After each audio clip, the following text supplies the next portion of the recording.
രണ്ട് സഹോദരിമാരും നീന്തിക്കൊണ്ടിരിക്കുമ്പോൾ കുളത്തിന്റെ അടിയിൽ തിളങ്ങുന്ന ഒരു വജ്രം കണ്ടു. അത് കണ്ടപ്പോൾ രണ്ടുപേർക്കും അത്യാഗ്രഹം തോന്നി. മൂത്ത സഹോദരി ചിന്തിക്കാതെ വെള്ളത്തിലേക്ക് ചാടി. അവൾ വേഗത്തിൽ നീന്തി വജ്രത്തിന്റെ അടുത്തെത്തി. പക്ഷേ വജ്രം അടിയിൽ കുടുങ്ങി. ഇളയ സഹോദരിയും അവളെ സഹായിക്കാൻ കുളത്തിലേക്ക് ചാടി. പക്ഷേ അവർ അത് പുറത്തെടുക്കാൻ തുടങ്ങിയപ്പോൾ തന്നെ ഇളയ സഹോദരിയുടെ മുടി പൈപ്പിൽ കുടുങ്ങി. ആ നിമിഷം എല്ലാവരും പോയി എന്ന് കരുതി മാനേജർ കുളം അടയ്ക്കാൻ ബട്ടൺ അമർത്തി. പക്ഷേ ഇളയ സഹോദരി ഇപ്പോഴും പൈപ്പിൽ കുടുങ്ങി കിടക്കുകയായിരുന്നു. മൂത്ത സഹോദരി ഭയന്ന് അവളുടെ മുടി ശക്തിയായി വലിച്ച് എങ്ങനെയോ അവളെ പുറത്തെടുത്തു. ഇരുവരും വേഗത്തിൽ മുകളിലേക്ക് നീന്താൻ ശ്രമിച്ചു. പക്ഷെ അപ്പോഴേക്കും വളരെ വൈകി. കുളത്തിന്റെ മൂടി പൂർണ്ണമായും അടഞ്ഞിരുന്നു.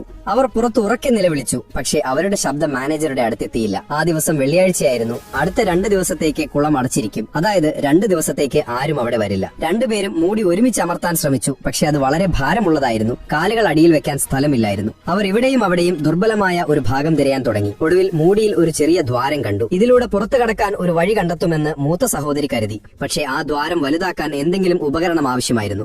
അവൾ എന്തെങ്കിലും ഉപകരണം തിരയാൻ തുടങ്ങി. മൂർച്ചയുള്ള ഒരു വസ്തു കണ്ടെത്തി. പക്ഷെ വലിയ കാര്യമുണ്ടായില്ല. ഇളയ സഹോദരി ഇപ്പോൾ ശ്രമം ഉപേക്ഷിക്കാൻ തുടങ്ങി. പക്ഷെ മൂത്ത സഹോദരിയുടെ ശ്രദ്ധ ഇപ്പോഴും ആ വജ്രത്തിലായിരുന്നു. ഒടുവിൽ അവൾ ആ വജ്രം പുറത്തെടുത്തു. ഇപ്പോൾ അവൾ വാട്ടർ ഡ്രെയിനേജ് കവറിന് മുകളിലുള്ള മൂടി പൊട്ടിക്കാൻ ശ്രമിച്ചു. പക്ഷേ അതും ഒരു സ്ക്രൂ ഉപയോഗിച്ച് മുറുകെ അടച്ചിരുന്നു. വളരെയധികം പരിശ്രമിച്ചിട്ടും ഒന്നും സംഭവിച്ചില്ല. അവൾ മുകളിലേക്ക് തിരിച്ചു വന്നു. ഇപ്പോൾ രാത്രിയായിരുന്നു. വെള്ളം തണുക്കാൻ തുടങ്ങിയിരുന്നു. മൂത്ത സഹോദരിയുടെ പ്രമേഹം കൂടാൻ തുടങ്ങി. അവൾ വിറയ്ക്കാൻ തുടങ്ങി. മുകളിലത്തെ ബാഗിലുണ്ടായിരുന്ന ഇൻസുലിൻ അവൾക്ക് ആവശ്യമായിരുന്നു. അതിനിടയിൽ മുകളിൽ നിന്ന് ആരുടെയോ കാലടി ശബ്ദം കേട്ടു. ഒരു ക്ലീനിംഗ് ലേഡി അകത്തേക്ക് വന്നു. 2ാം ഭാഗത്തിനായി സബ്സ്ക്രൈബ് ചെയ്യൂ.